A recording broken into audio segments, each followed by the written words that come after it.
Buenas tardes. Yo soy Idalia Cuateco Chapul, maestra amazona en el Soberano Gremio de Artífices. Y el día de hoy, 8 de marzo del año 2025, en el marco del Día Internacional de la Mujer, vamos a compartir el trabajo titulado Las mexicanas que construyeron nuestra soberanía. De manera muy atenta, les pido que guardemos silencio durante el lapso de 1 minuto por todas y cada una de las mujeres que han perdido la vida en nuestro país.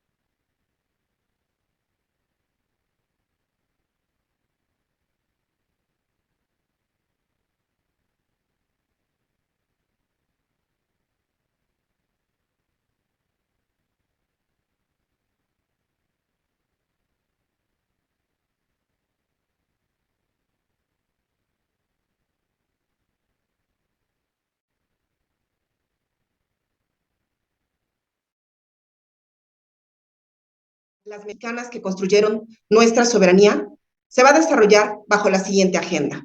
Primero, una introducción. En segundo lugar, las etimologías de cada una de las palabras que integran el título. Como tercer punto, la aportación de mexicanas en diferentes periodos, como son la conquista de Mesoamérica, la Nueva España, independencia, el porfiriato, el movimiento de revolución, nuestro México actual, para concluir con aportaciones del libro Lección de Cocina de Rosario Castellanos. La importancia de las etimologías, las mexicanas que construyeron nuestra soberanía. Es importante conocer las etimologías porque esta palabra significa y tiene como finalidad darnos a conocer de dónde nacen, cuál es la existencia de cada una de las palabras. Cuando nos referimos a las mexicanas que construyeron nuestra soberanía, nos estamos refiriendo en primer término a la palabra mexicana. Y la palabra mexicana se refiere o es relativa a que pertenece a México. Esta palabra proviene del náhuatl México, que significa el ombligo de la luna y que está integrada, primero que nada, por la palabra mextli, que significa luna. En segundo lugar, por chiqui, que significa ombligo, y la palabra co, que significa lugar. La palabra mujer deriva del latín mulier, que significa aguado o blandengue, molusco, mulir o mojado. Y la palabra construir deriva del latín construere, que significa fabricar o edificar. Y la palabra soberanía, que deriva del latín superanus, compuesta de la palabra super, que significa encima o más, y del sufijo anus, que significa que pertenece o que procede de a. Como consecuencia significa autoridad suprema, de tal suerte que el título Las mexicanas que construyeron nuestra soberanía nos da como consecuencia que vamos a hablar de todas aquellas mujeres que han nacido en nuestro territorio nacional y que además han construido a través de sus acciones esta autoridad suprema en nuestro país. A lo largo de nuestra historia, muchas mujeres han participado desde diferentes esferas a la construcción de nuestra soberanía, como son desde las letras, desde la educación, desde su participación activa. Y estas mujeres que han venido participando para la construcción de nuestra soberanía lo han hecho en diferentes momentos. Vamos a ver primero esta parte en donde las mujeres participaron y que es un periodo fundamental porque fue previo a que los españoles conquistaran a México y viviéramos como actualmente lo hacemos. La primera de ellas y de quien vamos a hablar es nada más y nada menos que de una princesa guerrera llamada Heréndira Iquecunari, conocida también por su nombre como la Mañana Risueña. ¿Y quién es Heréndira Iquecunari y por qué es tan trascendente su participación en este primer periodo? Bueno, ella nace aproximadamente en el año 1503. Es evidente que en estos momentos ya había llegado Hernán Cortés a nuestro territorio. Sin embargo, ella nace en el Imperio Purépecha, hija del Canzonci Tanguanzontzin en lo que hoy conocemos como Morelia. Es importante saber que este imperio purépecha era distinguido porque fue el único imperio, el único ejército que no había sido derrotado por los mexicas.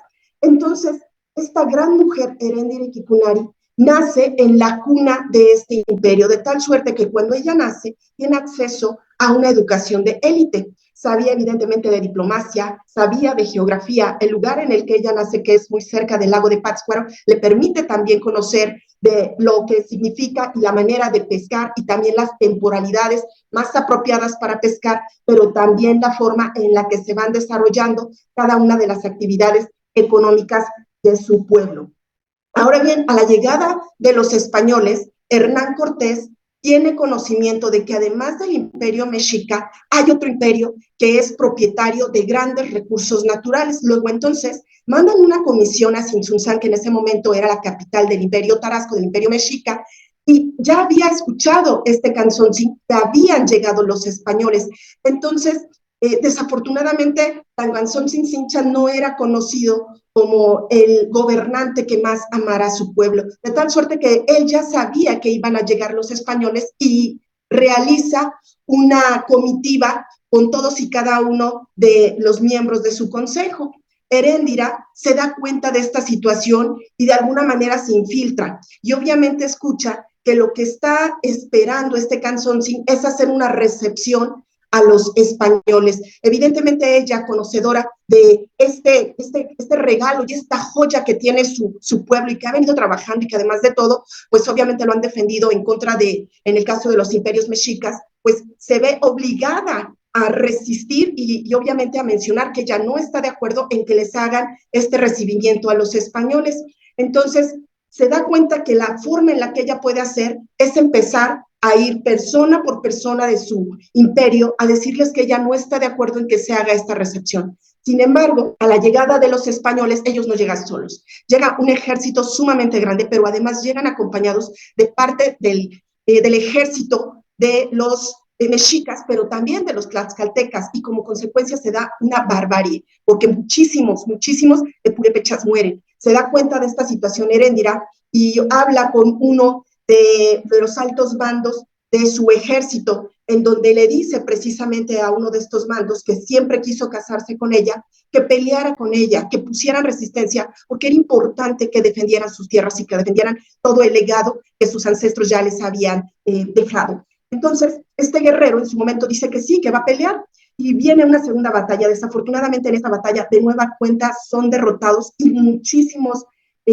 pobladores de este imperio fallecen. De esto se da cuenta Heréndira, pero tiene en su momento una idea y roba uno de los caballos de estos españoles y es reconocida porque es la primera mujer en montar a caballo una de estas bestias, porque pues era un animal nuevo, un animal que no conocía el imperio purépecha, y ella lo doma y aprende a montar, de tal suerte que en la siguiente batalla, pues obviamente toda la gente de alguna manera está motivada a pelear y a luchar para defender su territorio, pero ella se da cuenta como gobernante que difícilmente van a poder salir victoriosos de estas batallas. Entonces, sin que significara una rendición, ella se da cuenta que a la llegada de los españoles también llegan acompañados de otras personas que ella reconoce de inmediato como personas que se dedican también a realizar rituales para la divinidad. Entonces, es la manera en la que ella, sin que significara una rendición, decide pues hacer esta plática y llegar a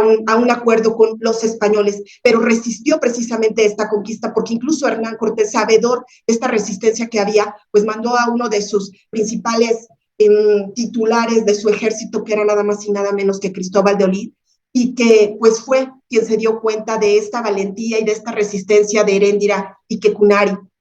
A la fecha, el día de hoy, hay un mural hermoso en la biblioteca de Bocanegra, que se encuentra allá en Morelia, en la que en este mural se encuentran esta matanza y estas batallas que libró el imperio purépecha, y se ve perfectamente a esta gran guerrera, a esta gran mujer que tuvo las agallas y la valentía de resistir al ataque y a esta conquista que en su momento hizo el ejército español. En su momento, el presidente de la República, Lázaro Cárdenas, tomó incluso como el logo, como esta semblanza de resistencia. Obviamente pues él también era de Michoacán, pero toma en consideración a esta gran mujer y a la fecha es importante porque en todo nuestro país, si hay alguien que conserva sus raíces, si hay alguien que conserva sus rituales y que conserva su identidad, a la fecha son este pueblo tarasco, este pueblo purépecha, y es precisamente ella quien hace esta gran resistencia, la princesa guerrera Heréndira Iquekunari de este imperio purépecha.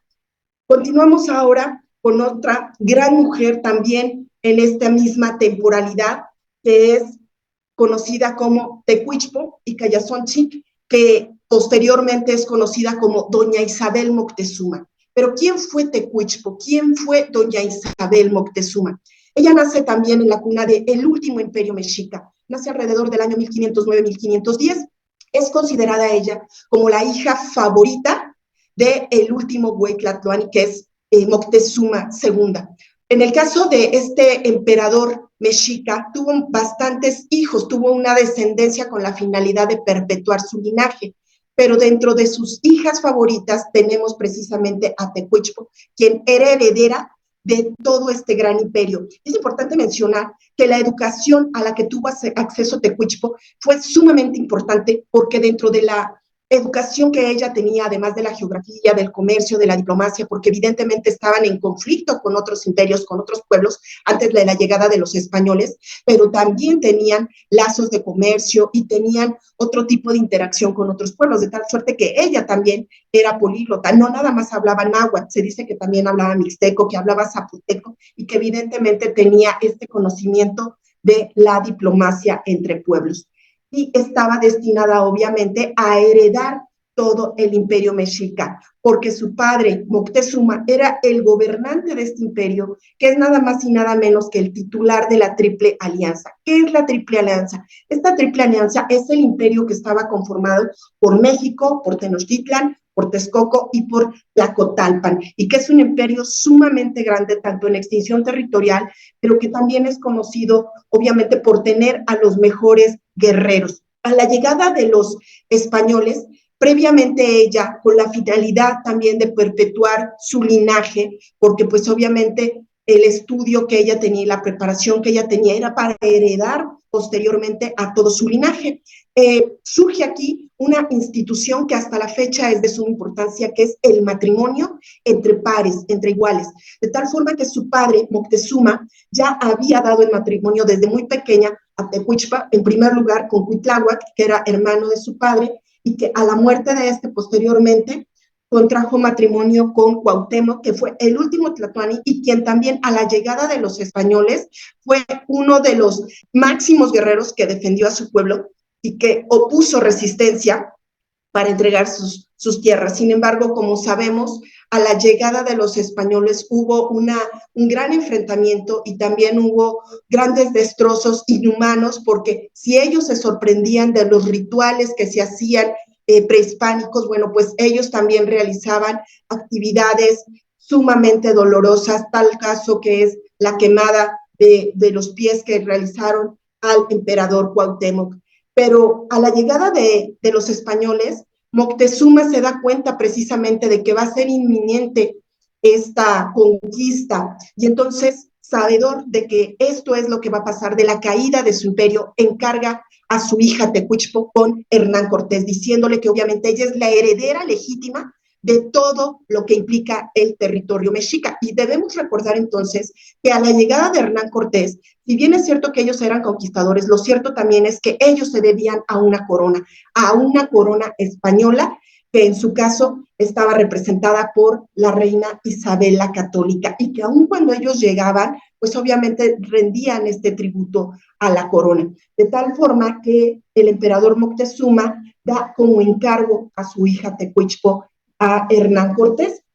Entonces, él sabedor de que ella es la heredera de todo lo que implica este territorio y este imperio mexica, pues obviamente cuida de ella y lo primero que hace, sabedor de lo que implica, porque también sabe de la importancia de lo que es la trascendencia de un linaje, la da el matrimonio. El primer matrimonio que contrae Tecuichpo previamente es con don Alonso Grado, pero para que esto pudiera suceder hay una situación importante, que es esta transición al cristianismo, al catolicismo específicamente, porque Tecuichpo es bautizada. Y entonces cuando es bautizada se le da el nombre de Doña Isabel, que es precisamente el nombre de la reina Isabel de España, y que se le hace del conocimiento a la reina Isabel de España, que también aquí hay una emperatriz, que hay una hija del último güey Tlatuani. Entonces, también conocedora doña Isabel de lo que le espera a su pueblo, se hace de manera inmediata conocedora de todo lo que implican esta nueva forma de vida. Entonces, cuando toma en matrimonio o es tomada en matrimonio con Alonso Grado, pues obviamente tiene ciertos beneficios, porque no es casada con cualquier español. Tanto Alonso Grado, que es su primer marido, es una persona que pertenece a la élite española. Fallece su primer marido y de manera prácticamente inmediata es dada en matrimonio con Pedro Gallego, que es otro español también de renombre, otro español que tiene también títulos nobiliarios en España, y con Pedro Gallego sí procrea un hijo, Juan de Dios Andrade Moctezuma, que posteriormente es llevado a España, porque ella es conocedora de lo que implica el linaje de su padre Moctezuma. Entonces su hijo Juan de Dios Andrade Moctezuma se va a vivir a Europa, llega a España y allá continúa este linaje de su padre de Moctezuma. Posteriormente a la muerte de Pedro Gallego, contrae nuevamente matrimonio con Juan Cano Saavedra. Este personaje es sumamente importante porque en 1547, cuando ella contrae matrimonio, siempre que llegaban los españoles, pues obviamente también traían una serie de leyes y disposiciones jurídicas que mandaba la corona para que se dispusiera qué es lo que se iba a hacer con las tierras, con las personas y evidentemente también con los recursos naturales. Nace entonces aquí en este nuevo modelo de forma de vida una institución que se llaman los encomenderos. Y los encomenderos tienen como finalidad hacer esta repartición de tierras. Entonces, precisamente, doña Isabel Moctezuma, sabedora de esta repartición de tierras que se tiene que hacer, pues habla con Juan Cano Saavedra, quien sabe perfectamente quién es doña Isabel. Sabe que es la heredera legítima de todo el imperio mexica. Entonces, se lleva a cabo todo este procedimiento jurídico y además de que es nombrada encomendera, le es de alguna manera dotado de gran parte de tierras a doña Isabel Moctezuma. Se le dan tierras, se le dan múltiples casas y se le dan también una serie de personas que tiene a su servicio. Pero lo que distingue a Tecuichpo es precisamente esta transición, porque es la última hija del emperador Tlatuani y es considerada la primera dama novohispana, es decir, estaba exactamente a la par que nada más y nada menos que la reina Isabel de España. Y entonces, precisamente con esos derechos que le da su linaje, es que ella recupera parte y sigue siendo obviamente reconocida en todo lo que implica nuestro territorio. Y evidentemente el hecho de que haya tenido esta descendencia, porque tuvo también descendencia con Hernán Cortés, tuvo una hija llamada Leonor hija de Cortés, Cortés Moctezuma, pues obviamente lo que trae como consecuencia es que este linaje de nuestros ancestros también esté a la fecha en Europa. Muchas veces nos preguntamos cuál es el motivo del por qué el penacho de Moctezuma, el último Tlatoani del imperio mexica, se encuentra en Europa. Bueno, pues allá se tienen a la fecha incluso reconocidos más de 900 descendientes del emperador Moctezuma en todo lo que implica Europa. Y es nada más y nada menos que gracias a doña Isabel Moctezuma, la primera dama novohispana. Una vez que empieza esta situación ya de conquista y que los españoles llegan ya a sentarse de manera pues fija ya aquí en lo que se conoce como la Nueva España, pues obviamente también empieza a haber descendencia por parte de los españoles y dentro de esta descendencia que se les llama criollos, que son pues obviamente hijos de españoles, que obviamente ya muchos de ellos no nacieron en España, sino que nacieron en este territorio, pues empieza a dar una nueva forma de vida.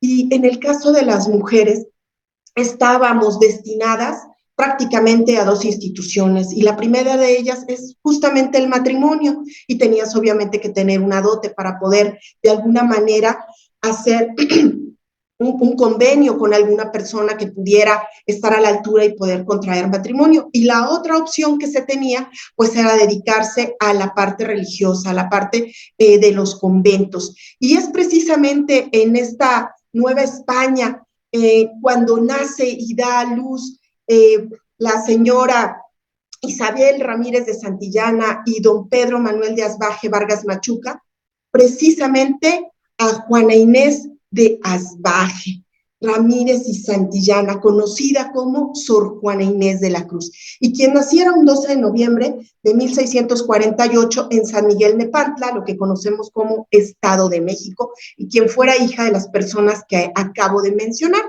Obviamente, el hecho de que ella haya nacido de padres de ascendencia española le daba de alguna manera a ella tener acceso a educación privilegiada, porque obviamente ella junto con sus hermanas pues tenía acceso de primera mano de su madre que sabía leer, de su padre que sabía leer. Sin embargo, las instituciones educativas no eran como actualmente las conocemos. Entonces ella tomaba clases con sus hermanas y desde muy pequeña mostró este prodigio de ser humano que ella, porque a los 3 años de edad ya sabía leer, ya sabía escribir, y obviamente le gustaba estar cerca de la literatura. Se dice que dentro de sus autores favoritos se encontraba a Platón, se encontraba a Ovidio. Entonces el nivel de literatura, el nivel de grado intelectual que tenía Sor Juana Inés de la Cruz era sumamente elevado. Tuvo esta oportunidad de llegar a vivir con su abuelo. Desafortunadamente queda huérfana, va a vivir también con su abuelo, y su abuelo también le provee de una gran educación. Se dice que su abuelo tenía una gran biblioteca y obviamente ella tuvo la posibilidad de tomar lecciones de latín, y se dice que en 15 lecciones de latín ella tuvo la posibilidad de aprender este idioma.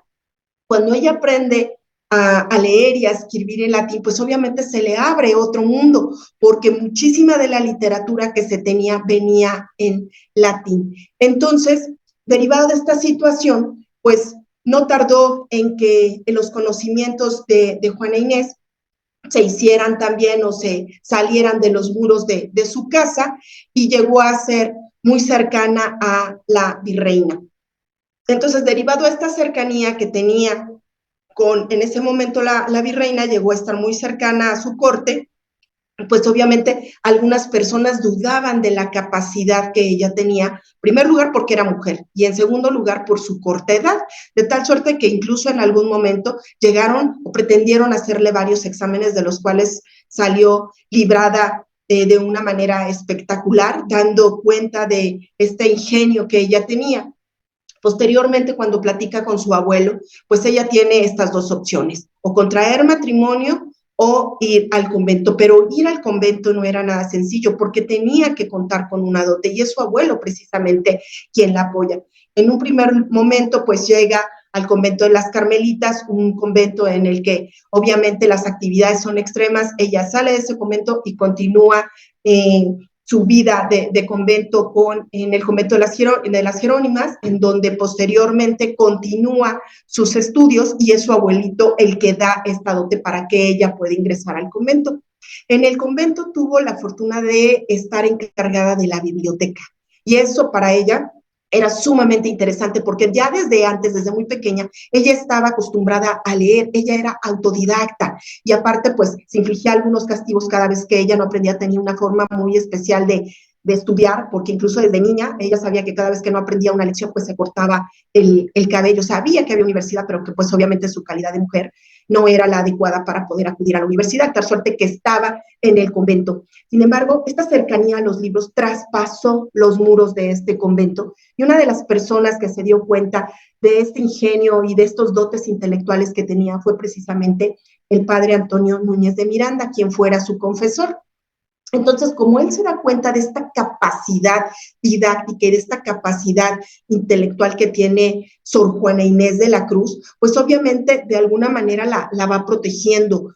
llega a un punto incluso en el que ella pues está en esta obra ya literaria y que genera de alguna manera pues esta intriga de entrada porque es una mujer que ha traspasado los muros del convento, porque estar en un convento es estar enclaustrada. Entonces, como ella era autodidacta, pues obviamente aprendió de astrología, astronomía, geografía, otros idiomas, latín, griego, y para eso ella era algo que gustaba de hacer, incluso ella en varias frases, entre otras una muy especial que dice que ella no estudia para saber más, sino para ignorar menos. Traspasa estos muros del convento y dentro de las personas que también conoce de su ingenio es el obispo Manuel Fernández de Santa Cruz, quien precisamente en estas fechas aproximadas de las conmemoración o de la conmemoración de Semana Santa, se da cuenta que uno de los sacerdotes, Manuel Vieira, que estuviera en Portugal, reconocido a nivel mundial por los sermones que daba en esta temporalidad precisamente de la conmemoración de la Semana Santa, escribió con relación a las finezas de Cristo precisamente en esta conmemoración de Semana Santa.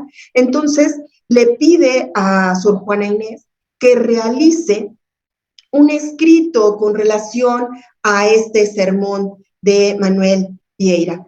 Ella, al escribir precisamente este texto, que en un primer momento es conocido como la crisis de un sermón, comenta que, pues derivado de las bachillerías que sostuvo con el obispo Manuel Fernández de Santa Cruz, las bachillerías se les decía así a las pláticas informales que se tenían. Y que, bueno, derivado de estas bachillerías, de estas pláticas informales que tuvo con el obispo Manuel Fernández de Santa Cruz, pues escribía la manera en la que ella disentía del sermón del padre Manuel Vieira. Este texto, denominado en un primer momento como la crisis de un sermón, pues trajo como consecuencia que todas aquellas personas específicamente en su congregación la vieran muy mal. En primer lugar, porque era mujer, en segundo lugar, porque estaba haciendo reflexiones que las mujeres no hacían, y sobre todo porque estaba haciendo reflexiones de un sermón de uno de los grandes sacerdotes, de uno de los grandes padres conocidos obviamente pues a nivel mundial. Sin embargo, precisamente el obispo Manuel Fernández de Santa Cruz, sin su consentimiento, la publica esta carta que a la fecha es conocida como la Carta Atenagórica. Y esta carta, que es publicada en el año 1690, es considerada a la fecha como uno de los textos más bellos escritos por una mujer, y una mujer religiosa. Es considerada, debido a su extensa obra, como la 10ª musa. Y ubicándonos precisamente en esta temporalidad, en este lugar de esta Nueva España, en el que las mujeres no tenían acceso a una institución académica, que no tenían acceso a la educación y a formarse como personas letradas, pues obviamente Sor Juana Inés de la Cruz es una mujer que sin duda alguna estaba adelantada a su tiempo, porque en cada una de sus obras precisamente se ve reflejada esa necesidad de aprender, de estudiar y de que más mujeres la hagan. Derivado de esta carta atenagórica que ella presenta, se le pide a Manuel Fernández de Santa Cruz que la reprenda. Él escribía bajo el seudónimo de Sor Filotea y hace precisamente una reprenda a Sor Juana Inés de la Cruz, llamándole la atención, pero ella también, haciendo uso de todo este conocimiento que tiene, hace esta contestación a la carta de Sor Filotea, en la que además de hacer algunos textos en latín, hace un recuento bellísimo de todas y cada una de la literatura y de los textos que ella ha tenido a la mano. Sin duda, Sor Juana Inés de la Cruz, una mujer adelantada a su tiempo y que a la fecha sigue vigente en este año 2025 y que ha sido pilar fundamental en la construcción de la soberanía de nuestro país. Posteriormente a esta Nueva España, a este movimiento que pues sin duda ha marcado a nuestro país, pues evidentemente estos criollos, estos hijos de españoles ya nacidos aquí en nuestro territorio, veían con desagrado la manera en la que se les trataba, porque a la mayoría de los criollos se les trataba como personas de segunda, o hasta de tercera, porque no eran españoles y obviamente no eran nacidos en España. Entonces, cuando se dan cuenta de esta situación en la que, además de ser tratados los criollos de manera muy desatinada, muy desagradable, también eran maltratados los pueblos originarios, hay mujeres que se dan cuenta de esta necesidad de hacer un cambio, de independizarse de esta corona española. Y es precisamente cuando llega este movimiento de independencia en el que tenemos a grandes mujeres que han dado cuenta de lo que actualmente tenemos como México, y es precisamente una de ellas, doña María Josefa Ortiz Telles Girón de Domínguez. ¿Quién es doña Josefa? ¿Por qué es tan importante y por qué la recordamos en el grito de independencia? Bueno, pues doña María Josefa Ortiz Telles Girón de Domínguez nace un 8 de septiembre de 1768 en Valladolid y muere un 2 de marzo de 1829 en México. Ella fue hija de don José Ortiz, quien fue capitán del regimiento conocido como Los Morados, y también de la señora Manuela Telles Girón y Calderón. Ella es hija de estas dos personalidades, sin embargo, desafortunadamente también queda huérfana muy joven y como consecuencia de ello llega a estudiar al Colegio de las Vizcaínas, de la cual, por cierto, su padre, don José Ortiz, en un momento determinado estuvo auspiciando este colegio. ¿Por qué es tan importante este Colegio de las Vizcaínas? Porque desde su fundación hasta la fecha nunca ha cerrado sus puertas. Y consta precisamente en este Colegio de las Vizcaínas el formato de inscripción hecho por puño y letra de doña María Josefa Ortiz de Domínguez. Su ingreso, está su firma, está su fecha y su ficha de ingreso. Entonces, cuando ella llega a este colegio, obviamente este colegio pues tiene de alguna manera patrocinadores, gente que auspicia a este colegio, y es un colegio en su momento pues para señoritas. Y obviamente les enseñan, porque de alguna manera también viene de una familia con ciertas características de élite, y pues por eso que tiene acceso Josefa. Pero cuando ella llega a este colegio, una de las primeras indicaciones que se les dan es que cada vez que vayan a visitar estas personas que auspician el colegio, pasen con la cabeza baja, que nadie las vea, porque obviamente las personas que están apoyando el colegio van a hacer la revisión y van a ver cómo están las alumnas que están en este colegio. Entonces, pues María Josefa, sin duda alguna, ya desde los primeros años muestra este gran carácter que tiene, y cuando pasan precisamente frente a cada una de las personas que se encontraban para ir a revisar el colegio, ella no pasa como le dijeron que pasara, que tenía que ir con la cabeza agachada, no, ella va altiva, derecha, y obviamente va viendo cara a cara a cada una de las personas que se encuentran ahí, siendo precisamente una de estas personas el abogado Manuel Domínguez, quien inmediatamente que la ve, de manera prácticamente isofacto, pregunta quién es ella, quién es esa joven que pasó altiva y que además se le quedó mirando fijamente a los ojos, y además solicita poder visitarla y poder platicar con ella. Se da cuenta obviamente del carácter, de la templanza que tiene María Josefa, se están visitando frecuentemente, y previo a casarse con María Josefa, ella se va a vivir con él, algo inaudito para esa época, porque ella se va a vivir con don Manuel Domínguez previo a casarse, y obviamente él, abogado español en su momento, que también tiene un espacio en la corte, en este virreinato, lo nombran corregidor de Querétaro. Entonces ella se va a vivir también a Querétaro, y se da cuenta de la manera en la que viven, no nada más los criollos, sino toda la gente, todo el pueblo, se da cuenta de la manera en la que son maltratados. Entonces, de manera inmediata, ella es prácticamente quien incita a don Manuel Domínguez a hacer estas primeras tertulias y empezar a crear este movimiento de independencia. Evidentemente, pues las distancias son largas, no es como ahora, las distancias eran muy largas, pero ella tiene contacto con el cura Hidalgo, y empiezan a tener estas reuniones, estas tertulias en las que desafortunadamente se le infiltran algunas personas de la corona con la finalidad de iniciar este movimiento de independencia que no estaba programado para septiembre, de hecho estaba programado para octubre, y pues obviamente don Manuel Domínguez de alguna forma también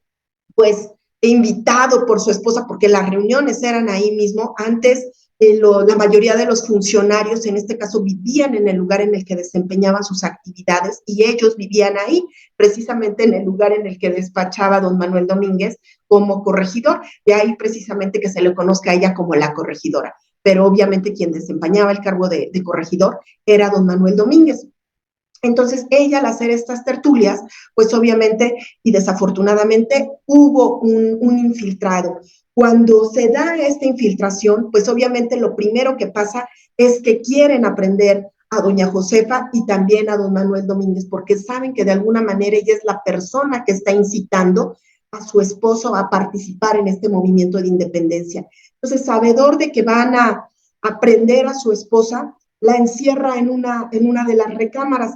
Tenían trabajando con ellos el señor Pérez, famoso señor Pérez, que estaba bajo el mandato de don Manuel Domínguez, y ella obviamente se percata de esta situación, de esta necesidad de que se le avise al cura Hidalgo, que no pueden esperar hasta octubre, que obviamente ha sido descubierto este movimiento de independencia y que tienen que iniciar ya, porque obviamente pues ella sabe que se estaba haciendo esta acumulación de armas, que se estaba haciendo esta acumulación de toda la estrategia, de todas las ideas y de la manera en la que se iba a llevar a cabo este movimiento de independencia. Entonces se dice que en una de las recámaras, si nosotros vamos al lugar en el que vivía don Manuel Domínguez y doña María Josefa, ella embarazada, porque incluso ella estaba embarazada, empieza a dar golpes y a dar golpes, a dar golpes para que la escuche precisamente el señor Pérez, quien sube, la saca de ahí y les dice que de manera inmediata tienen que iniciar ya el movimiento de independencia porque hubo un infiltrado y ya están conocedores de la situación. Obviamente, pues esto trae como consecuencia, sí que la aprendan, porque sí la aprendieron a doña María José Ortiz de Domínguez, se la llevan presa, estuvo presa y gracias a todo el apoyo que en su momento tuvo don Manuel Domínguez, pues obviamente ella puede salir en libertad. Sin embargo, es precisamente gracias a ella en que se logra este movimiento de independencia, porque si no hubiera sido por esta información que da, que ya los habían descubierto, posiblemente este movimiento de independencia se hubiera frustrado y a la fecha las consecuencias no serían las que actualmente tenían. Sin duda alguna conocida como la heroína de la independencia, quien posteriormente a la caída de esta corona española, el virrey le invita a participar en su corte. Obviamente ella lo rechaza porque dice que este movimiento de independencia no tenía como finalidad que se hiciera una nueva forma de gobierno de esta manera, sino que sea precisamente un pueblo independiente. Así que es precisamente gracias a esta heroína de la independencia, doña María Josefa Ortiz de Domínguez, que tenemos este movimiento de independencia. Tenemos también durante este movimiento de independencia a otra gran mujer que es conocida como doña María Soledad Leona Camila Vicario Fernández de Salvador, quien naciera un 10 de abril de 1789 en la Ciudad de México y quien falleciera un 21 de agosto de 1842 en México. Ella fue hija de don Gaspar Martín Vicario y Camila Fernández de San Salvador y Montiel, y quien se dice fue descendiente de Iztlizóchitl, también del Imperio Mexica. ¿Quién es Leona Vicario y por qué es un pilar fundamental en la construcción de la soberanía de nuestro país? Ella también es hija de españoles, pero no nació allá.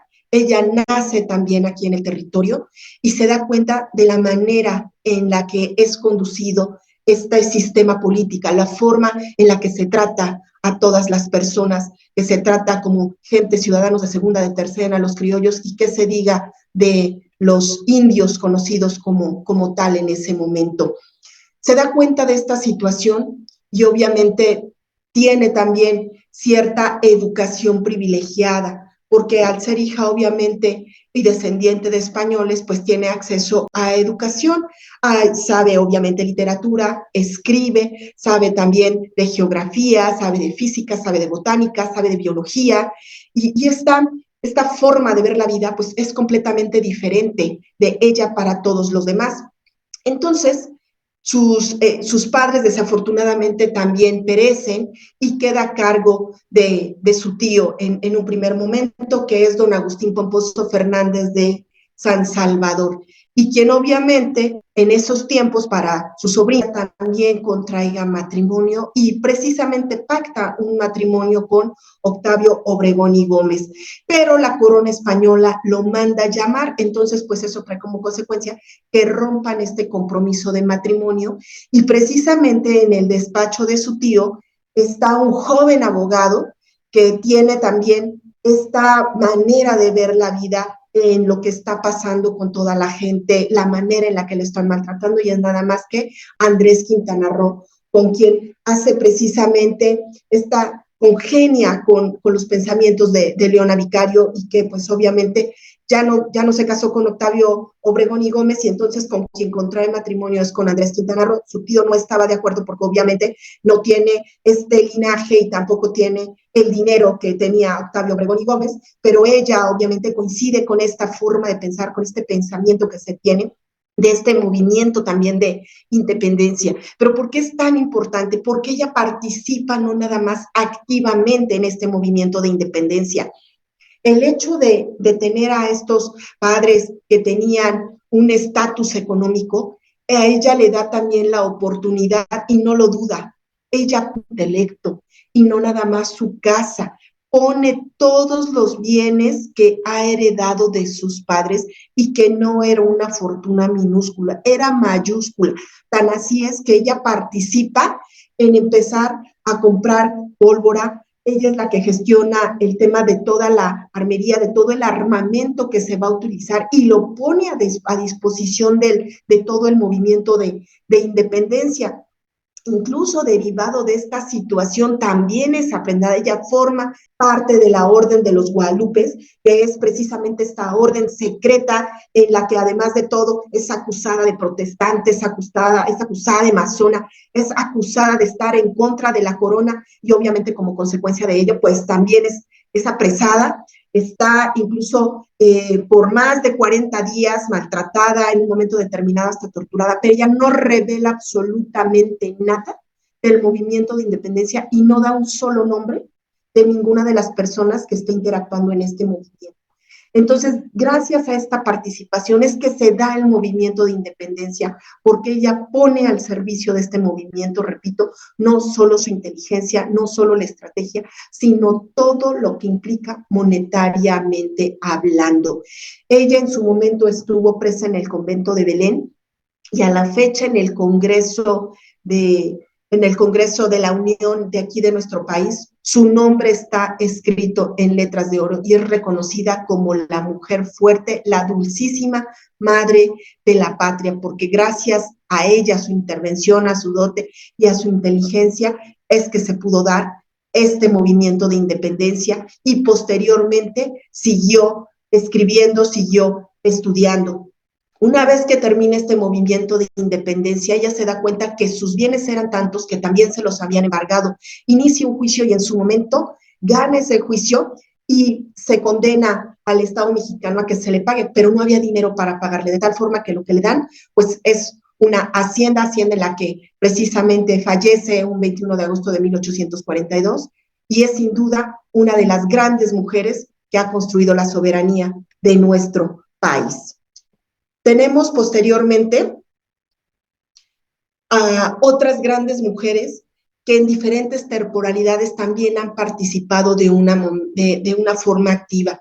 Una vez que se da esta caída de la corona española, pues obviamente inician otra serie de movimientos políticos, y uno de ellos es precisamente el porfiriato. Y el porfiriato es un movimiento que marca un antes y un después. Y específicamente por cuanto hace a la participación de las mujeres, esta gran mujer que es Matilde Petra Montoya Lafragua, quien fuera la primera mujer médica de nuestro país. Ella nace el 14 de marzo de 1856 en la Ciudad de México y muere un 26 de enero de 1938. Ella es hija de don José María Montoya y Soledad Lafragua. Desde muy pequeña ella mostró también una inteligencia brillante. Su madre, Soledad Lafragua, quien de alguna manera pues, la apoyaba para que pudiera estudiar, la impulsó para que estudiara como partera, y así lo hizo desde muy pequeña.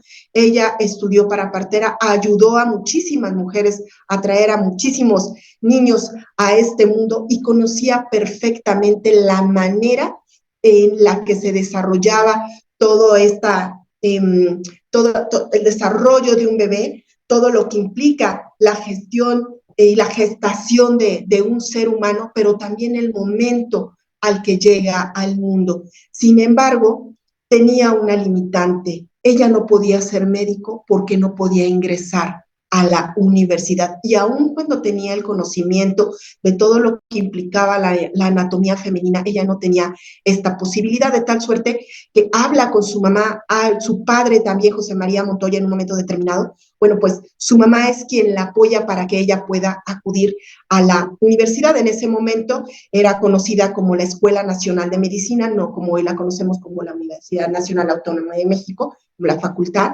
sino en ese momento como la Escuela Nacional de Medicina, y ella ve la manera de ingresar.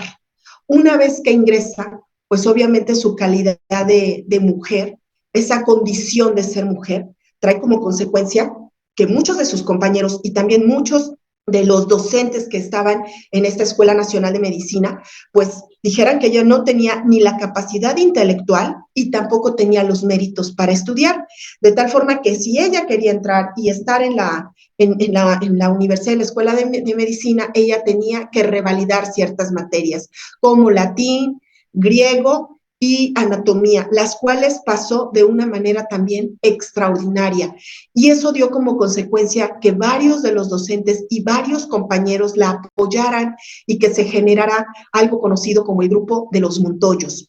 Y precisamente esta situación de apoyo de algunos compañeros, pues trae como consecuencia que ella siga estudiando y de que participe activamente en las actividades de su carrera, de su licenciatura. Pero llegó un momento crucial, y que era precisamente el de acudir a hacer las prácticas de disección, y en la que precisamente la condición de mujer se le veía mal, criticada, cómo una mujer iba a hacer disecciones, cómo iba a presenciar, cómo iba a estar frente a cuerpos desnudos de hombres, de mujeres, precisamente otra mujer. Sin embargo, ella conocía perfectamente la anatomía de los cuerpos derivados desde que muy pequeña, pues había tenido esta educación de partera. Entonces, es precisamente que Porfirio Díaz, pues tiene conocimiento de que Matilde Petra Montoya Lafragua está en la universidad y que está estudiando medicina. Y entonces, es precisamente Porfirio Díaz quien emite un decreto para que ella pueda hacer su examen. El punto es que precisamente un 24 de agosto de 1887, Porfirio Díaz acude a esta Escuela Nacional de Medicina y llega a formar parte del sínodo para que ella presente su examen profesional. Sin embargo, la prensa de ese momento, pues escandalizada, no dio cuenta del extraordinario examen que presentó. Únicamente se limitó a hacer las reseñas de la manera en la que iba vestida la doctora.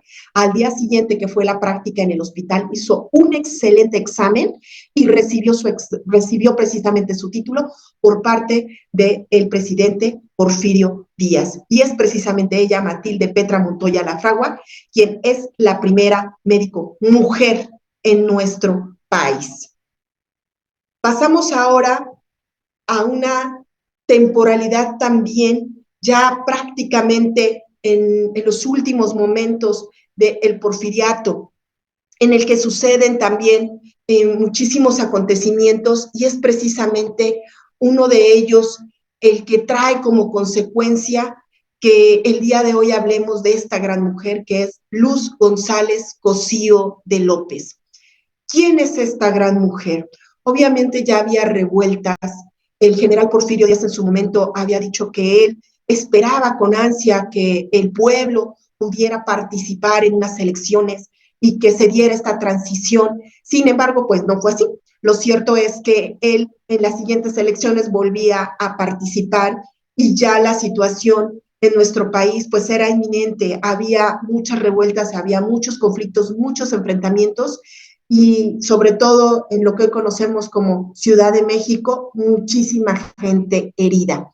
Entonces de esta situación se percató la señora Luz González Cosío de López, una profesional también de la salud, de la medicina, quien nació el 14 de septiembre de 1869 en Zacatecas y quien falleciera en 1940 en la Ciudad de México.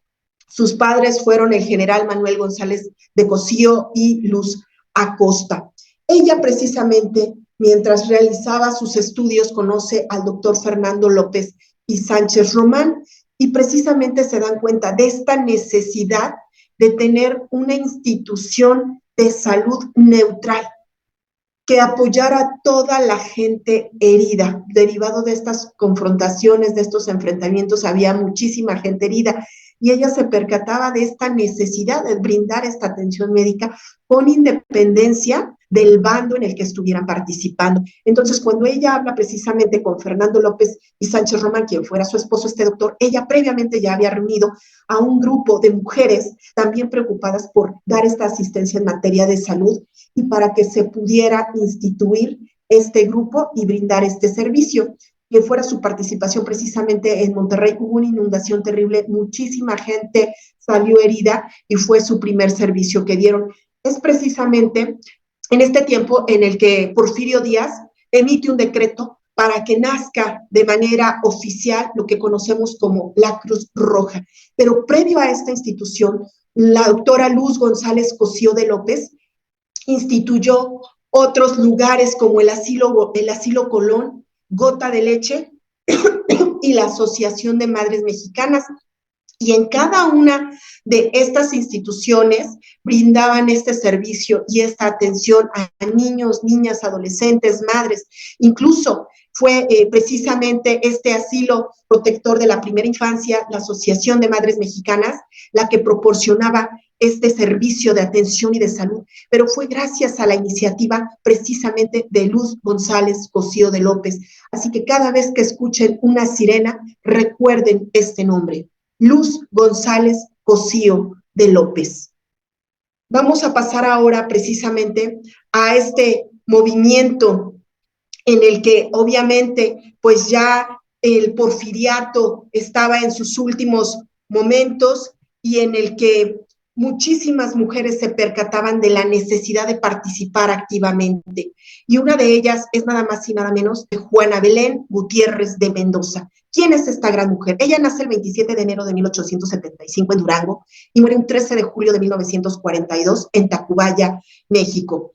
Ella es hija de don Santiago Gutiérrez Lomelí y de Porfiria Chávez, una gran devota católica, ortodoxa, su madre, y ella conociera posteriormente a Cirilo Mendoza, quien fuera su esposo y quien se dedicara a la minería.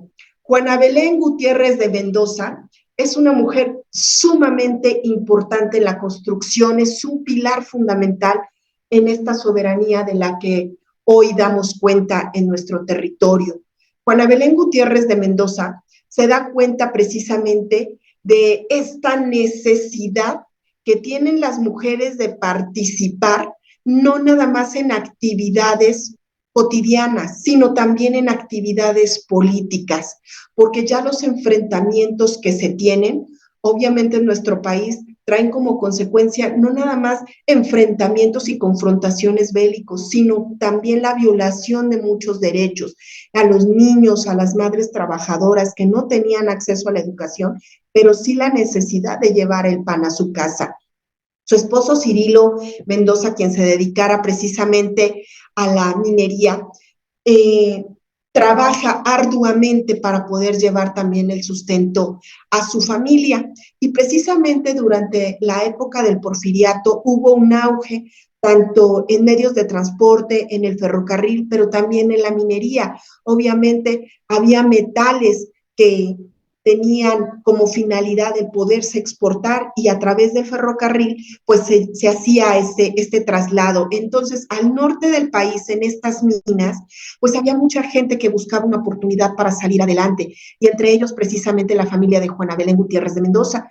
Pero ella se daba cuenta de estas necesidades que tenían los trabajadores y de la explotación inhumana que se hacía a los trabajadores, porque también había niños y había mujeres trabajando precisamente pues en estas minas. Y entonces ella se dio cuenta que a través de la escritura podía dar a conocer la manera en la que se estaban desarrollando inhumanamente estas actividades, lo cual trajo como consecuencia que el gobierno de Porfirio Díaz empezara a buscar quién era la persona que estaba escribiendo estas narraciones en contra de su gobierno. Entonces, ella lo que hacía era escribir bajo seudónimos para que no se dieran cuenta, obviamente, que ella era la autora de estas críticas, de mostrarle a la gente lo que realmente estaba pasando en las minas. Entonces, empezó a hacer estas críticas. Se dio cuenta que a través de las letras podía comunicar lo que estaba ocurriendo. Y entonces el gobierno de Porfirio Díaz la buscó y varias veces estuvo presa, pero cada vez que salía con mayor entusiasmo, pues también cuando estaba presa se daba cuenta de las condiciones que había al interior de las cárceles, las maneras y las formas inhumanas en las que se tenía a la gente privada de su libertad. Ella funda el primer diario llamado El Diario del Hogar, posteriormente Vesper, y a partir de ahí empieza a escribir, pero también invita a otras mujeres a que escriban lo que están viviendo en su día a día. Cómo es el va y venir, el ir y venir de sus vidas cotidianas. Conocida precisamente por estas críticas que hace, llega un momento en el que Porfirio Díaz la exilia a Texas y conoce precisamente ahí a los hermanos Flores Magón, quienes también tuvieran un medio de difusión conocido como El Hijo del Aguizote y en el que también ella empezara a escribir y a dar las reseñas de la manera en la que estaban explotando a la gente en las minas. Obviamente la necesidad que tenía también de llevar a su familia este sustento trajo como consecuencia que trabajara en mezclilla, que trabajara en actividades de limpieza, pero también se daba cuenta de estas situaciones infrahumanas en las que la gente vivía. Ella forma junto con otras mujeres, las hijas de la náhuac, y forma también un club político conocido como las Amigas del Pueblo. Y obviamente derivado de esta situación, conoce a Emiliano Zapata, quien fuera los únicos que tuviera un ejército de mujeres y a ella la nombra coronela zapatista. Y Juana Belén Gutiérrez de Mendoza pide precisamente que esta participación que se tenga traiga aparejadas 3 peticiones específicas. La primera de ellas, el reconocimiento de todos y cada uno de los trabajadores en los minos, de las minas, esos derechos que se respetaran. En segundo lugar, también que se reconociera el derecho de las mujeres y de los niños a un trabajo y a un trato digno. Y el tercer punto, y sumamente importante, porque es de las primeras sufragistas en nuestro país, que se reconociera la participación en las elecciones, porque ella se daba cuenta que sí había mujeres que participaban y que estas mujeres no nada más estaban participando activamente en este movimiento, sino que además también ella pedía que se diera este voto, este derecho al voto, esta participación por parte de las mujeres, siendo sin duda un pilar en la construcción de nuestro país. Tenemos ahora a esta gran mujer también, María del Carmen Cerdán Alatriste, quien naciera el 11 de noviembre de 1873 en el estado de Puebla y quien muriera el 21 de agosto de 1948 en Tacubaya, Estado de México, hoy Ciudad de México. Ella es hija del abogado Manuel Cerdán Guanes, redactor de la Ley del Pueblo, que es el antecedente de lo que conocemos como la Ley Agraria, la repartición de tierras agrarias, y María del Carmen Alatriste Cuesta. 2 personas, 2 personalidades que en su momento también participaran activamente en este mejoramiento de las condiciones de la población en nuestro país. Ella, María del Carmen Cerdán Alatriste, estuvo prácticamente a cargo de su familia junto con su madre y se daba cuenta precisamente de esta situación que ya vivía nuestro país. Y obviamente, pues era inminente que se tenía que dar ya un movimiento.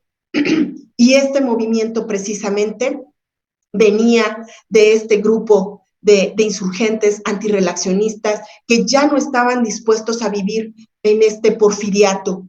Entonces, tuvo esta posibilidad no nada más de participar, sino de fraguar todo lo que implicó este movimiento revolucionario en 1910. Aquí en Puebla tenemos precisamente lo que hoy conocemos como la casa, el Museo de los Hermanos Cerdán, y que da cuenta de ese violento enfrentamiento que hiciera en su momento el ejército en una casa y que fuera precisamente la casa de los hermanos Cerdán. Y esta gran mujer, María del Carmen Cerdán Alatriste, puso a su disposición su casa, puso a disposición su intelecto.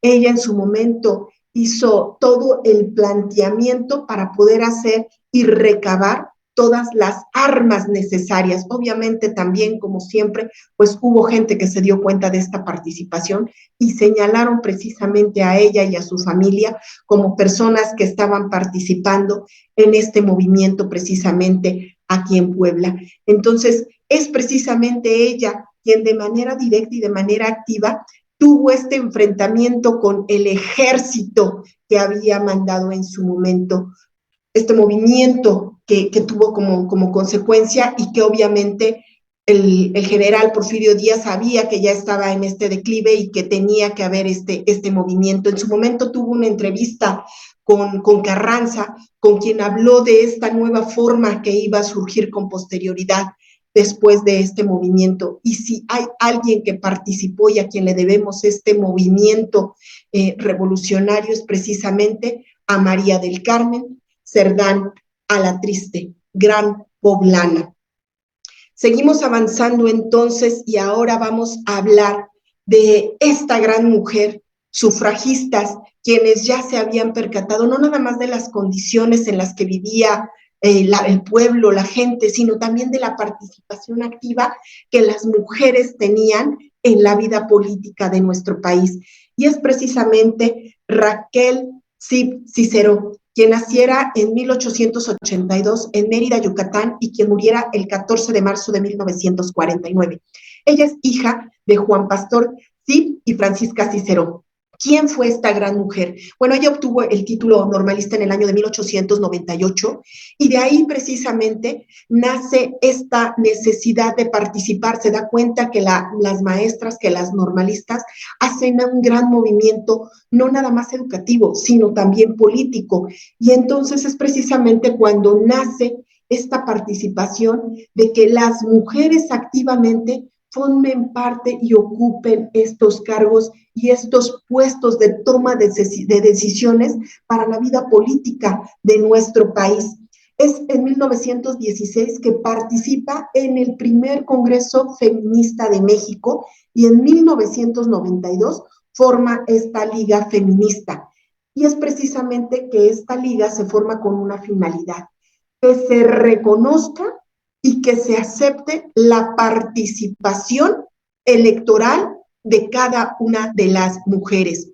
Y efectivamente, si hay uno de los estados que hace y permite esta participación de las mujeres en la vida política, fue precisamente Yucatán. Fue así como el 18 de noviembre de 1923 fue electa como candidata, una de las primeras mujeres en ocupar un espacio político, una curul. Y obviamente a partir de ahí, la vida ha cambiado políticamente hablando para nuestro país. Y fue gracias precisamente a esta participación activa de grandes mujeres como es Raquel Cicero, quien además de todo, gracias a esto, fue un precedente para que posteriormente en 1947 surgiera este decreto que da el voto femenino, el voto a la mujer.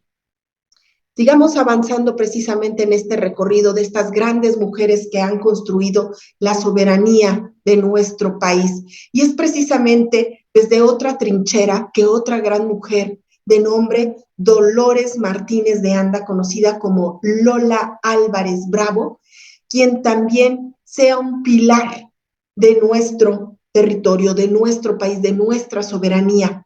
Ella nace el 3 de abril de 1923 en Jalisco, pero muere el 31 de julio de 1993. Ella es hija de Sara de Anda y de Gonzalo Martínez. Ella en su momento contrajo matrimonio con Manuel Álvarez Bravo, quien fuera un gran fotógrafo. Y ella, precisamente, Lola Álvarez Bravo, es reconocida como la primera mujer fotógrafa en nuestro país. Ella hace precisamente una biografía visual de todo nuestro territorio. Inicia tomando fotografías de la vida cotidiana, de cada una de las personas, de los poblados indígenas, de las construcciones, del día a día. Si visualmente podemos tener una biografía de lo que ha sido nuestro país, de lo que es, y a partir de ahí proyectar lo que más adelante viene, es gracias precisamente al lente de Lola Álvarez Bravo. Esta gran fotógrafa y quien realizara precisamente esta biografía, inicia con una galería en Oaxaca y posteriormente, gracias al trabajo que realiza, tiene una presentación magnífica de su obra en Bellas Artes. Pero además también la situación de hacer estas fotografías de la vida cotidiana de nuestro país trae como consecuencia que tenga relación con grandes artistas, entre ellas con Frida Kahlo, con Diego Rivera, y hace también la fotografía de estos grandes murales con Siqueiros. Y estos murales que obviamente nosotros podemos apreciar cuando los tenemos frente a frente, pues son dados a conocer al mundo gracias a la fotografía de Lola Álvarez Bravo. Si en nuestro globo terráqueo alguien ha tenido acceso al cúmulo cultural que tenemos en nuestro país, fue precisamente gracias a las fotografías de Lola Álvarez Bravo, una gran mujer y reconocida, repito, como la primera fotógrafa en nuestro país. Vamos ahora, sin duda, con otra gran mujer que es Adelina Zendejas Gómez, quien naciera un 16 de diciembre de 1909 y que posteriormente falleciera el 4 de marzo de 1993. Ella es hija de Manuel Zendejas, quien fue un ferrocarrilero, y Carmen González. Adelina Zendejas tiene una vida sumamente importante, sumamente interesante, porque cuando ella nace, ella es hija de un ferrocarrilero, y este ferrocarrilero llevaba precisamente la encomienda de hacer comunicación con otros ferrocarrileros. ¿Esto a qué me refiero? A que los ferrocarrileros conocían precisamente las contraseñas y la manera de conocer cuál era el cargamento que llevaban los ferrocarriles, hacia dónde iba, cuál era el destino, y se llevaban armas, se llevaban pólvora, y obviamente, pues esta situación a veces era de alguna manera mal vista y también de alguna manera perseguida, porque sabían que ellos tenían, además de claves de comunicación, también llevaban listas de las personas que participaban en cada uno de los movimientos que se tenían en nuestro país. Entonces, Adelina Zendejas, pues obviamente tiene esta cultura y esta educación de sus padres, de darse cuenta de las necesidades que tienen las personas de a pie, los ferrocarrileros, y obviamente el movimiento que tenía su papá, pues ella se da cuenta que su papá regularmente o estaba de viaje o desafortunadamente también estaba preso.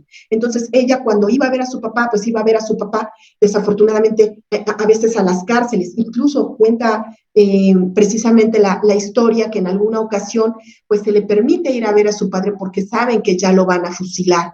Y ella entra sabedora de que van a ir a recoger un cadáver, pero es precisamente en ese momento en el que dicen Huerta cayó y como consecuencia de ello, en lugar de llevarse un cadáver a su casa, se llevan a su padre, felizmente uno de los momentos más trágicos que cuenta esta biografía de doña Adelina Cendejas Gómez. Pero ella precisamente la participación que tiene es que es precursora de la educación indígena. Fue de las primeras 100 mujeres que estudia en bachillerato y estudia también filosofía y letras en la UNAM. Ella se doctoró y fue cofundadora del Frente Único de la Mujer y obviamente fue fundadora y presidenta del Instituto de la Amistad con Rusia, de tal suerte que tenía conocimiento de lo que implica comunismo, socialismo, pero además de todo, de la importancia de la participación política de las mujeres. Gran escritora y obviamente también el poder escribir y comunicarse a través de la literatura, a través de sus publicaciones, trae como consecuencia que las mujeres posteriormente pudieran participar en la vida activa de nuestro país. Pasamos ahora con un emblema en nuestro país, que es Griselda Álvarez Ponce de León. Ella nace un 5 de abril de 1913 en Guadalajara, Jalisco, y muere el 26 de marzo del año 2009. Sus padres fue Miguel Álvarez García, fue militar, político y en su momento también fue gobernador de Colima, y su madre fue doña María Eugenia Ponce. Su esposo, don Antonio Delgado Espinosa, y esta gran mujer, Griselda Álvarez Ponce de León, estudió letras españolas en la Facultad de Letras, de Filosofía y Letras de la UNAM, de la Universidad Nacional Autónoma de México, y también en la Escuela Normal de Jalisco. Una gran escritora, gran poeta, y que cuando ella estaba en la universidad se da cuenta de que en materia también de salud hay grandes necesidades y de alguna manera un gran abandono en la atención de niños y mujeres en el tema de salud. Entonces, con el estudio que ella tiene, se da cuenta que puede aportar a los sistemas de salud y es invitada a participar como jefa de servicios sociales del Instituto Mexicano del Seguro Social. A la llegada precisamente de Griselda al Instituto Mexicano del Seguro Social, ella empieza a implementar talleres para mujeres en actividades que propiamente estaban dadas para los varones, como talleres de carpintería, talleres de electricidad, porque ella se da cuenta que las mujeres, además de tener este tipo de necesidades en su vida cotidiana, también tienen la capacidad de poder realizar estas actividades. Entonces, presenta precisamente este proyecto de talleres que es aprobado y obviamente pues este cargo le da como consecuencia que los reflectores volteen hacia ella para poder participar en unas primeras elecciones. Sin embargo, obviamente, pues las mujeres regularmente no participaban en estos movimientos políticos, no había espacios políticos ocupados por mujeres. Y es entonces cuando es invitada precisamente a participar y lo logra. Es precisamente que va a esta contienda electoral y llega al espacio de senadora de Jalisco en 1976 al 1979. Y obviamente el hecho de haber sido senadora por Jalisco trae como consecuencia una segunda participación y es precisamente para contender por la gobernatura de Colima. Y en un primer momento también se le estaba negando porque decían, bueno, ella prácticamente ha vivido en Guadalajara, en Jalisco, ella no ha vivido tanto en Colima. Sin embargo, obviamente su familia vive en Colima. Va a la contienda electoral y se da cuenta que es a través de la educación, de llevar estos espacios y estos programas educativos a hombres, mujeres, niños, niñas, adolescentes, y es cuando logra por primera vez en la historia, un 1 de noviembre de 1979, ser la primera mujer gobernadora en nuestro país, y es precisamente por el estado de Colima, sin duda rompiendo techos de cristal para las siguientes generaciones, quien al darse cuenta que se han ocupado estos espacios políticos, esta toma de decisiones que ya se pueden realizar, que traen como consecuencia que otras muchas mujeres después puedan participar en estos temas electorales. Su lema, educar para progresar. Gran mujer, Griselda Álvarez Ponce de León. Tenemos a otras grandes mujeres también que han participado y que a través de su pluma han dado y han edificado la soberanía que el día de hoy tenemos. Y es precisamente esta gran escritora, Rosario Alicia Castellanos Figueroa.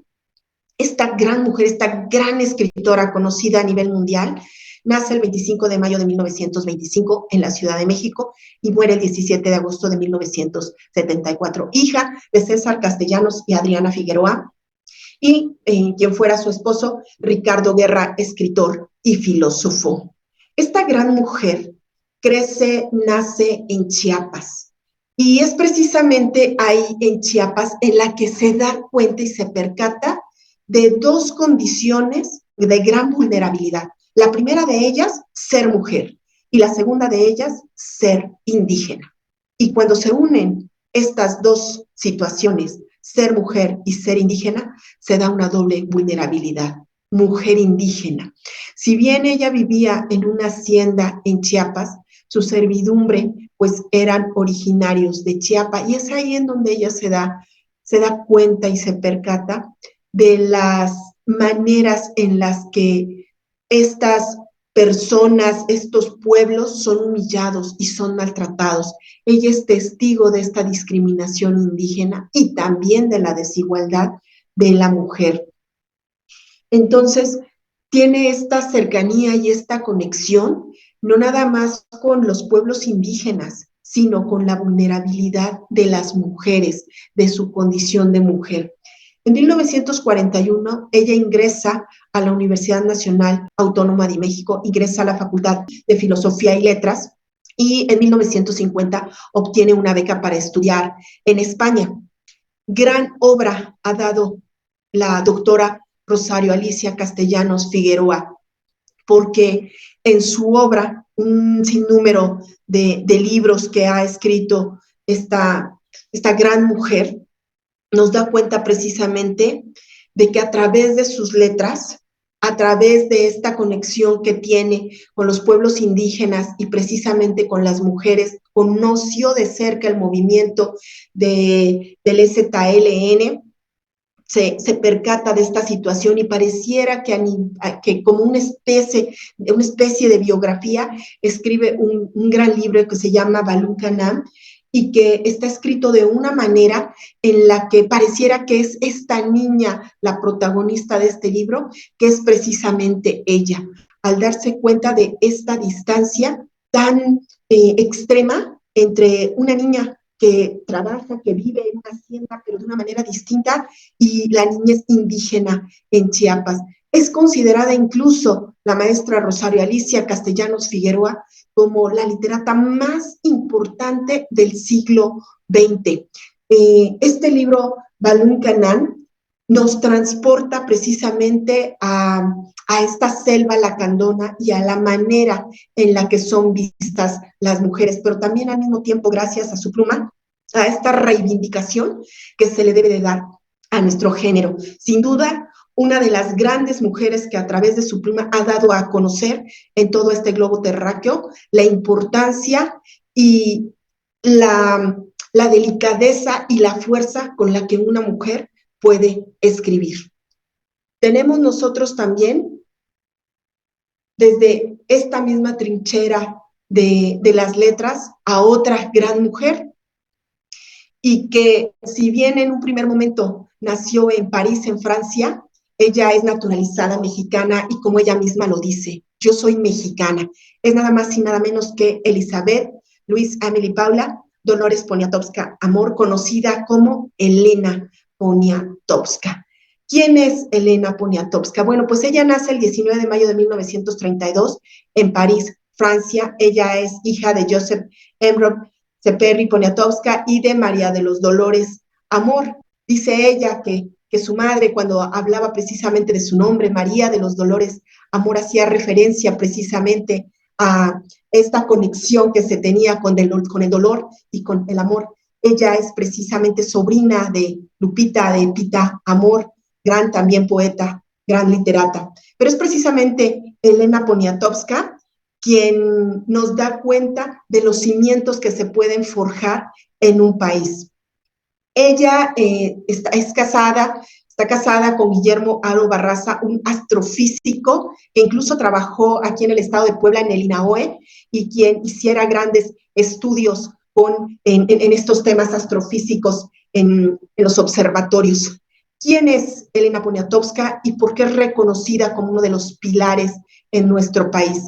En 1949 ella fue enviada a estudiar a Estados Unidos, en Filadelfia y en Nueva York.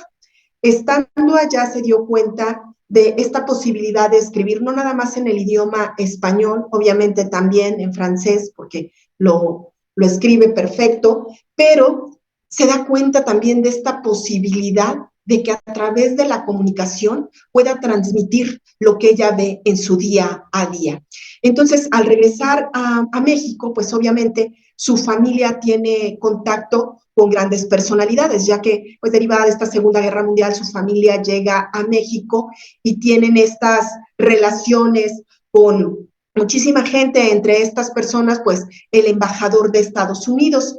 Entonces, ella escribe lo que ve, lo que siente, pero lo hace de una manera muy amena. Y en una de estas reuniones a las que acompaña a su mamá, pues tiene este acercamiento con el embajador de Estados Unidos y ella le pide a su mamá que la presente, que le diga que es periodista. Entonces su mamá la presenta precisamente con el embajador de Estados Unidos, le dice que su hija está estudiando ya muy jovencita y el embajador le dice, te espero el día de mañana en mi oficina para que me hagas una entrevista. Entonces, pues obviamente ella emocionada al día siguiente llega a la oficina del embajador, le dan precisamente la entrevista y ella empieza a hacer preguntas que regularmente los periodistas no hacen, lo hace de una forma tan natural que empieza obviamente ella a redactar y a escribir.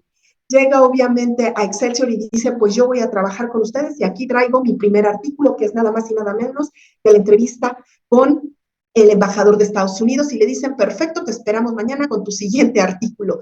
Y dice ella que saliendo de ahí dijo, bueno, ¿y ahora qué voy a hacer? Bueno, pues en ese momento empieza a caminar por las calles de la Ciudad de México, ve un gran espectacular y dice, yo voy a entrar ahí y en ese momento ingresa y empieza a tomar nota de cada una de las personas que estaban ahí. Empieza a entrevistar a artistas, empieza a entrevistar a, obviamente, escultores, a pintores, pero también se da la oportunidad de entrevistar a otras personas que tienen situaciones favorables, como quienes, como las personas que se encuentran recluidas en las cárceles. Entonces ella a través de su pluma empieza a generar literatura que conecta con toda la población, pero con un nivel altísimo de intelectualidad. Llega un punto en el que precisamente durante esta masacre que se vive en Tlatelolco en 1968, ella no puede acudir a cubrir el evento y le hablan y le dicen, Elena, tienes que venir. Lo que estamos viendo aquí es algo inaudito. Entonces dice que ella de manera inmediata al día siguiente llega a la Plaza de las Tres Culturas y que se da cuenta que hay muchísimos zapatos de mujer, ropa, mucha sangre. Entonces ella empieza a platicar y a entrevistar no nada más a lo que ella estaba viendo, no nada más escribe de lo que ella vio y sintió con sus ojos, ese olor a muerte, sino que empieza a hablar con muchísimas familias de los edificios que estaban alrededor, muchos chicos, muchos jóvenes, muchas familias completamente aterrorizadas, y entonces ella empieza a escribir este libro importantísimo, La Noche de Tlatelolco, que es conocida además de todo pues a nivel mundial. Ella se reconoce no nada más como una gran escritora, ella dice que es una periodista, porque si bien escribe es una periodista que investiga, que va al lugar de los hechos y que describe lo que ella ve, pero lo escribe de una manera tan hermosa y tan peculiar, incluso cuando hablamos de otra de sus obras, Hocus Pocus, que tuvo esta cercanía nada más y nada menos que con la gran pintora Carrington, quien le hiciera también esta ilustración de su libro. Y es precisamente lo que ella transmite. A partir de ahí, no deja de acudir a la cárcel, en su momento a Lecumberri, y escribe precisamente, no nada más de la cotidianidad, sino de lo que ella investiga. llega a un punto que obviamente pues su obra conocida le ha dado como consecuencia grandes premios, grandes reconocimientos, uno de ellos en 2013, uno de los reconocimientos más importantes para los escritores, para los periodistas, que es el premio Cervantes. Sin duda, una de las personalidades, una de las grandes mujeres que ha formado y que ha dado cuenta de estos pilares que construyen a nuestro país. Vamos ahora con otra gran mujer también que desde su trinchera ha escrito y ha dado a conocer el mundo, pero además de todo ha creado un nuevo lenguaje. Le ha dado voz a muchísimas mujeres que en su momento habían sido acalladas. Y estamos hablando nada más y nada menos de esta gran escritora y profesora que es Cristina Rivera Garza. Ella nace el 1 de octubre de 1964 en Tamaulipas y es esposa de Saúl Hernández Vargas y importantísimo, ella es escritora, vive en Estados Unidos, profesora en Estados Unidos, ganadora nada más y nada menos de un premio Pulitzer. Y este premio Pulitzer es tan importante porque se le otorga precisamente a las reseñas periodísticas de investigación. Es también merecedora del premio Sor Juana Inés de la Cruz y escritora de grandes obras como Nadie me verá llorar, El invisible verano de Liliana, un libro que sin duda ha marcado un antes y un después en el lenguaje que hoy conocemos como el feminicidio. ¿Por qué? Lenguaje de género en 2012. Hay una técnica y una forma de escribir que es precisamente el periodismo de investigación.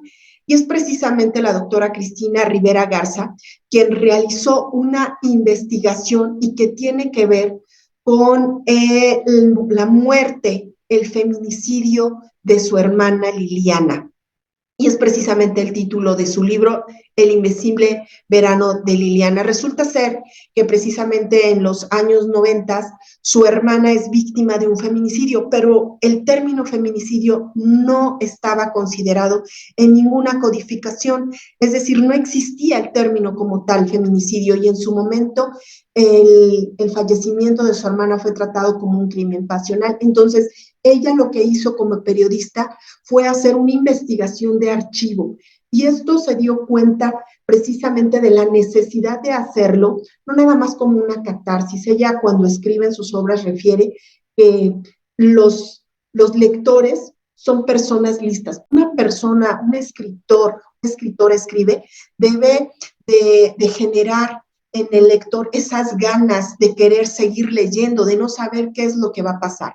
Y es precisamente lo que sucedió en esta investigación que hizo con el fallecimiento de su hermana.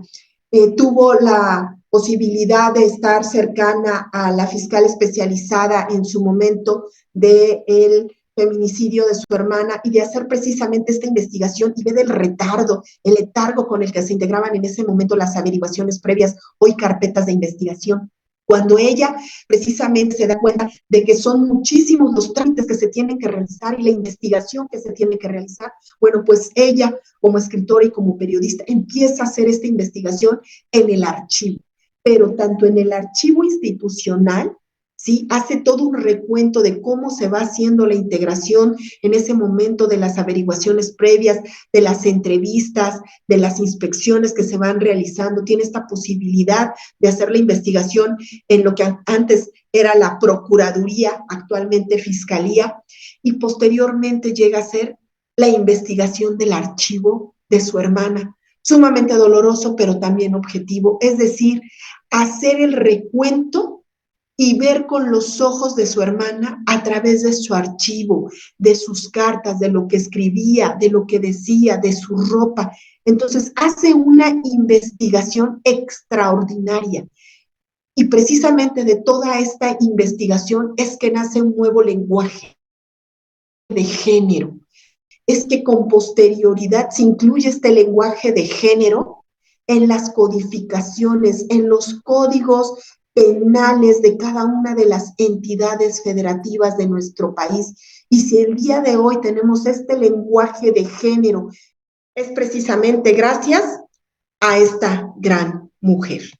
Cristina Riveras de la Garza, y quien naciera, como lo hemos mencionado, el 1 de octubre de 1964 en Tamaulipas, y quien además ha contribuido a acrecentar el acervo literario de nuestro país. Vamos ahora a continuar, sin duda, con una de las grandes mujeres que el día de hoy construye y que es un pilar en nuestro país, y es precisamente la doctora Claudia Sheinbaum Pardo. ¿Quién es la doctora Claudia Sheinbaum Pardo? La doctora nace el 24 de junio de 1962 en la Ciudad de México. Ella es hija del doctor Carlos Sheinbaum Joselevitz y de la doctora Ana Pardo Semo. En su momento fue esposa de Carlos Imaz Gisbert, quien fuera fundador del Partido Revolucionario Democrático, del PRD, el Partido Revolucionario Democrático, y ella precisamente también fundadora. Ella antes no había participado en ningún otro partido y participa precisamente en la fundación del PRD. Posteriormente culmina su matrimonio con Carlos Imaz y contrae matrimonio con Jesús María Tarriba Unger. ¿Quién es precisamente Claudia Sheinbaum Pardo? La doctora Claudia Sheinbaum Pardo es una política, es científica, académica mexicana, y actualmente, gracias a todo el trabajo que ha realizado, es la primera mujer, la presidenta constitucional de los Estados Unidos mexicanos, siendo la primera mujer en la historia de nuestro país en ejercer este cargo a partir del 1 de octubre del año 2024. Ella estudió en el CCH Sur, y precisamente su papá y su mamá, hombres de ciencia, inculcaron en ella esta participación activa. Tanto su padre, el doctor Carlos, como la doctora Ana Pardo participaron precisamente en este movimiento estudiantil de 1968, y desde muy joven la doctora Claudia Sheinbaum Pardo ha mostrado estos dotes de inteligencia y de participación. Ella es una mujer de ciencia, es una mujer que a lo largo de su trayectoria ha participado en todo lo que implica la energía limpia, incluso cuando defendió su tesis, que es lo que implica estas energías que se utilizan al interior de los hogares y la manera en la que la energía puede ser utilizada, ha sido mencionada y obviamente también ha sido galardonada en múltiples premios esta gran doctora Claudia Sheinbaum Pardo.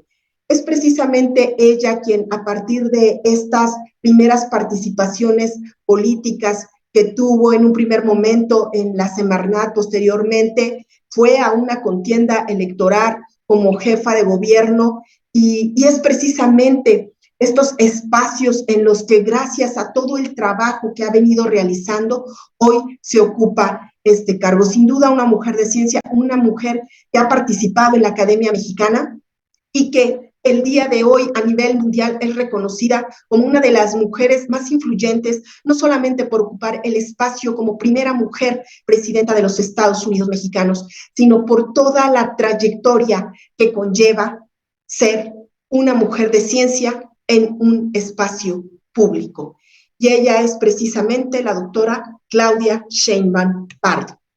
Como siguiente punto de esta presentación del trabajo, tenemos ahora estas aportaciones que, gracias a esta obra de la maestra Rosario Castellanos, que tenemos lecciones de cocina. Esta es una gran obra, precisamente, que nace en la década de 1970 y que trae aparejada grandes cambios culturales. Como hemos mencionado, la maestra Rosario Castellanos tiene este gran contacto y esta gran conexión con mujeres, con la vulnerabilidad de las mujeres, pero también con esta fortaleza y con la vulnerabilidad que se tiene también de las mujeres indígenas. Cuando ella escribe esta gran obra, Lecciones de Cocina, precisamente en la década de 1970, es precisamente una obra que está escrita de una manera narrativa, sí, como que primer punto, de una mujer recién casada que tiene expectativas respecto del matrimonio y que precisamente está en uno de los espacios más importantes de un hogar, que es precisamente al calor de la hoguera, que es la cocina, en un monólogo interno empieza a criticar los roles de género, las actividades básicas o comunes que regularmente están dadas a las mujeres, como son en un primer momento estar en este lugar que es la cocina y preparar la comida. Entonces, en esta narrativa de esta mujer recién casada, en este monólogo, empieza a explicar cuál es la manera en la que habla incluso con cada uno de los elementos que se encuentran en la cocina, tanto los que podemos ver como alimento como los muebles que se encuentran al interior. Y habla precisamente de que esta protagonista de esta narrativa se siente atrapada en un papel que no eligió, en el primero de ellos, que es el de ser mujer. Y también habla de este espacio como un lugar de confinamiento, como un lugar en el que solamente por ser del género femenino se tiene que estar ahí, pero lo hace de una manera con humor, de una manera irónica. En un momento determinado, cuando se lee esta narrativa, se puede introducir a este personaje y puedes mirar a través de sus ojos, oler a través de su nariz, escuchar a través de sus oídos e incluso sentir los olores que en ese momento se están describiendo. Pero hace una reflexión importante con relación a esta institución que es la institución del matrimonio y cómo es precisamente que cuando se hace una edificación, una construcción de un país, tenemos sin duda que hacer remembranza y tomarnos precisamente de una primera institución que es la familia y que cuando llega y se culmina precisamente con una institución del matrimonio conocida precisamente como esta unión entre una persona y otra, una mujer, en la que se ayudan en la lucha por esta existencia, por este devenir, por este ayudarse a crecer juntos. Cuando se construye precisamente una sociedad, sí se construye a partir precisamente de un núcleo familiar. Y si bien nos vamos construyendo como mujeres, lo cierto es que también participamos en esta construcción como familias, y cuando nos construimos como mujeres podemos construir familias, y cuando construimos familias construimos también sociedad, y cuando construimos sociedad entonces estamos construyendo un país. Y es precisamente esta gran obra de Lecciones de Cocina que nos hace reflexionar de estos roles que se nos han dado como género, pero también del privilegio de construir a partir de ser mujer, a partir de cada una de estas mujeres que han construido nuestra soberanía, y que en el marco precisamente del Día Internacional de las Mujeres es que el Soberano Gremio de Artífices presenta este trabajo. Muchas gracias.